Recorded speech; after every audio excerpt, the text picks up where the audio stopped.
Hello, everyone. It's a real honor to be with you this morning at the Arthroplasty in Africa conference. Thank you so much to the program committee for the invitation. I'm very excited to be joining you today. My name is Jeff Lange. I'm a total knee replacement surgeon in Boston, Massachusetts. Operate mainly out of Brigham and Women's Hospital, which is in the Mass General Brigham system. And I'm here to talk to you today about total knee arthroplasty planning and intraoperative balancing. These are my disclosures, which aren't directly related to what I'll be talking about today. The goals of this talk really are to understand the basics of alignment strategy in total knee arthroplasty, to understand the basics of balancing strategy in total knee arthroplasty, and also to offer some practical tips for intraoperative balancing. Now, by way of background, I don't think I need to remind most listeners on this particular call, but of course, the purpose of total knee arthroplasty is to improve pain and restore function for our patients. And the basic principles that sort of underlie creating a successful total knee replacement is to align the knee well and balance the knee well. In other words, what that typically means is produce a relatively straight, relatively stable knee throughout range of motion. And in order to do this, actually perform the mechanics of the operation, we need to address bony anatomy and soft tissue anatomy in some form, usually, in order to achieve those goals. So, at a high level, that seems like a simple enough endeavor. But of course, just like everything in orthopedics, and there's no difference in this realm, there's controversy that exists.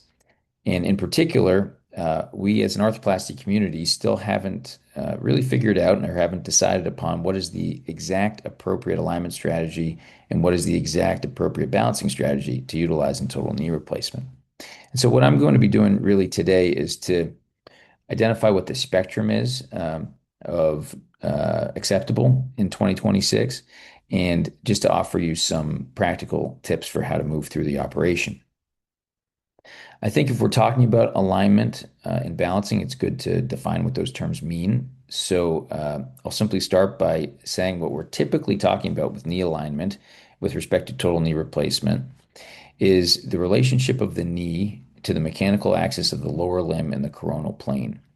Now, when we're talking about alignment strategies in total knee replacement, we often are thinking in three dimensions, and there are alignment strategies that do consider three-dimensional anatomy. But very often, what we're talking about in terms of alignment after total knee replacement is the coronal plane. So you can see here's one example of an arthritic knee. This is a person's left knee has post-traumatic arthritis. And you can see that it's in significant varus, meaning that the mechanical axis of the limb, which goes from the hip to the ankle, you can see that straight line drawn from the hip to the ankle, does not pass through the center of the knee. And the center of the knee is outside of that mechanical axis towards the lateral side of the patient, indicating varus alignment. So if you were to take a knee like that, that's in significant varus, and decide that you wanted to perform a total knee arthroplasty and say to yourself, how should I be aligning that knee after the operation? There are actually many strategies that may work well. And the headline here, again, as I've written at the top of the slide, is there's no clear winner.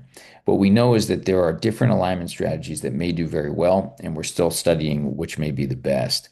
But what I want to impart to the group here is simply that there are different philosophies in terms of alignment strategy, and they may include everything from not really correcting much at all of the alignment in the coronal plane to correcting much of, but not all of the varus malalignment in this particular case, or correcting it entirely to neutral. And again, there's no clear winner here. And so I simply want to explain the spectrum of acceptable possibilities rather than to come down on one side or the other. What is knee balancing? Well, knee balancing really is the process of making a knee replacement stable throughout range of motion. Historically, what this consists of is tensioning the ligaments on the medial and lateral side of the tibiofemoral joint and having the same amount of tension exist on the medial and lateral side such that when you put the components, the tibial and femoral components of the knee replacement in place, that tension exists and it allows for a smooth, stable range of motion.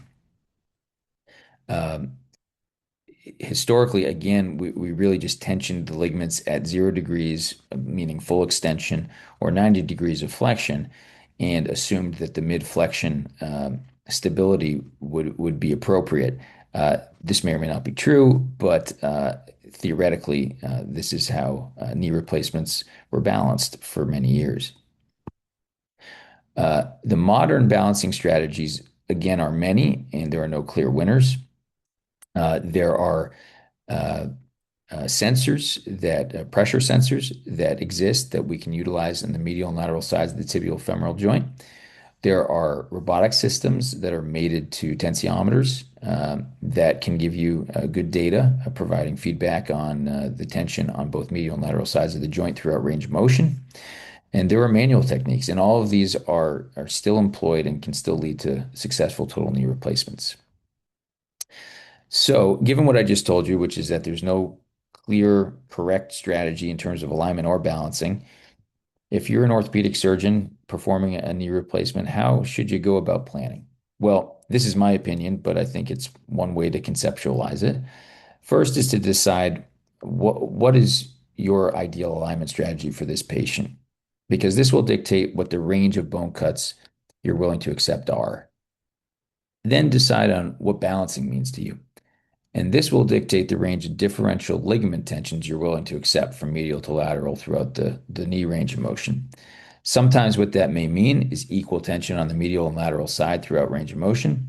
And sometimes that might mean slightly tighter on the medial side, slightly looser on the lateral side, as an example, which would be a slightly more anatomic, more natural feel to a knee. Whether or not that's correct, it remains to be seen. So when you know what your alignment strategy is and you know what your balancing strategy is, then you can execute. The classical mechanics of how to perform knee replacements sort of fell into two categories in the past. The first is measured resection.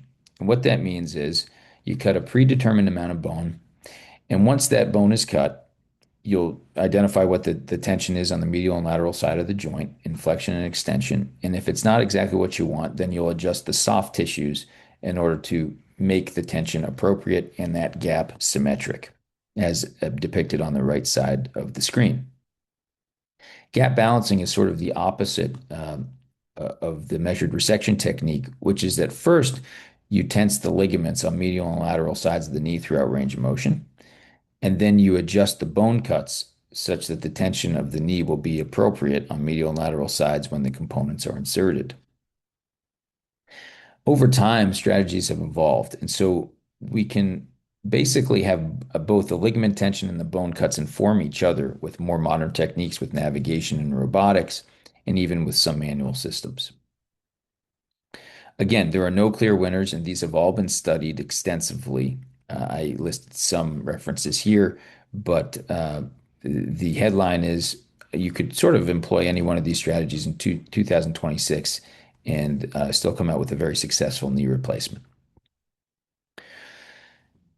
So I think it's worthwhile to state at this point that often, if you plan a combination of alignment and balance to your particular taste, this may result in a knee replacement that doesn't need any further balancing, actually. However, in some cases, intraoperative balancing is still going to be required. And for that reason, I think it's a good idea to have a basic knowledge of some intraoperative balancing strategies that are useful so that you can come out with a knee that you feel is well balanced and well aligned. I'll address the bone resection first. So there are a few basic principles that I think are helpful in terms of adjusting balance during a knee replacement.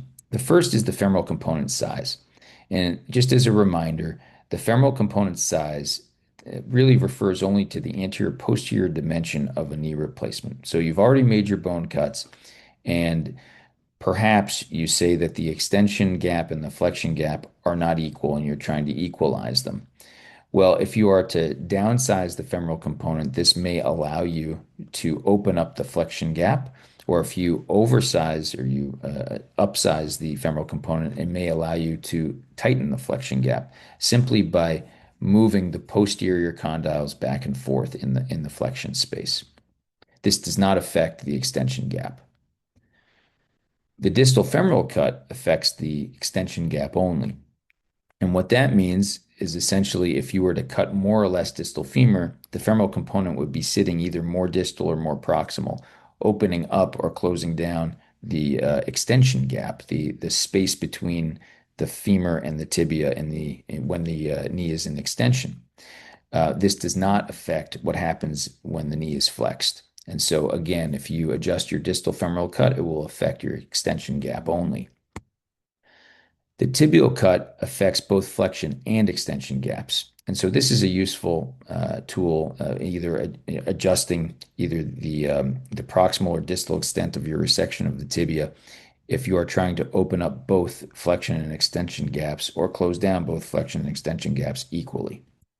And then it's just important to remember that the polyethylene that goes into the tibial component or the tibial polyethylene is equivalent to the tibial resection in so much as it affects both the flexion and extension gaps equally.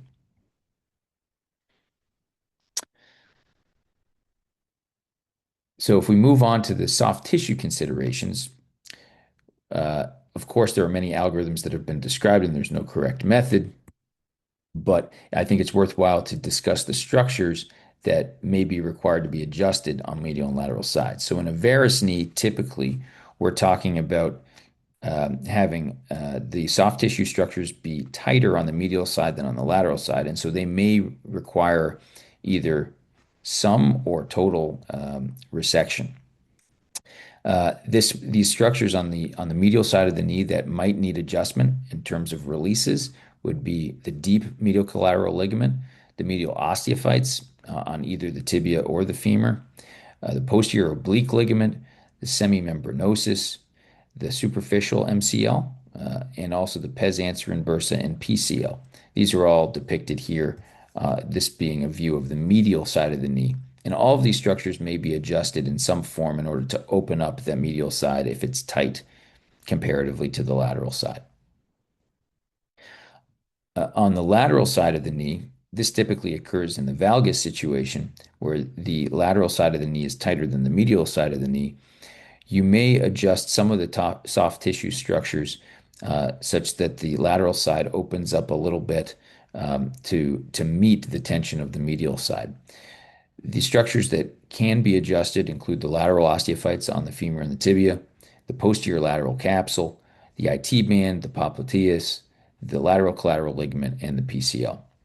And again, there are many algorithms that have been described in terms of sequences that you might consider to release these structures, either in total or one by one. But again, there's no clear winner in terms of algorithm. It's simply to state that these structures may be considered to be released in these situations. So, in summary, the goal of total knee replacement is to have a well-aligned lower limb and a balanced knee. And debate really does remain as to what the best alignment and best balancing strategies are. But having a systematic approach to intraoperative balancing, I do think will serve a surgeon well. And having a good idea of what your philosophy of alignment and balance will serve you well in the future. Thank you very much. And if there is an opportunity for questions, I'd be happy to answer them. Thank you.